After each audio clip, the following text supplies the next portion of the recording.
تازہ ترین ویڈیوز کے لیے چینل کو سبسکرائب کر کے بیل آئیکن اور آل نوٹیفیکیشن پر کلک کریں تاکہ آپ کو ملے ہر خبر سب سے پہلے۔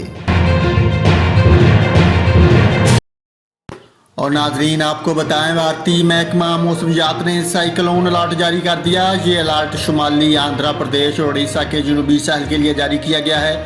اس طوفان کے باعث کراچی میں بارش ہو سکتی ہے۔ بھارتی ماہر موسمیات کے مطابق خلیج بنگال میں بڑھنے والا سائیکلونک طوفان اپنی نوعیت کی نایاب موسمیاتی سرگرمی ہے۔ انہوں نے بتایا کہ خلیج بنگال میں موجود ڈیپ ڈپریشن شدت اختیار کر گیا ہے، جو سائیکلونک اسٹارم کی صورت اختیار کر گیا ہے۔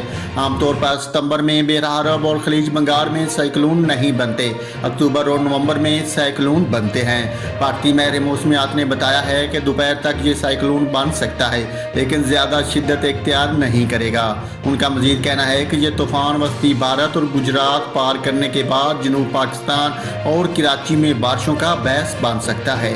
بھارتی ماہر موسمیات کا یہ بھی کہنا ہے کہ سائیکلون بننے کی صورت میں اس کا نام گلاب رکھا جائے گا۔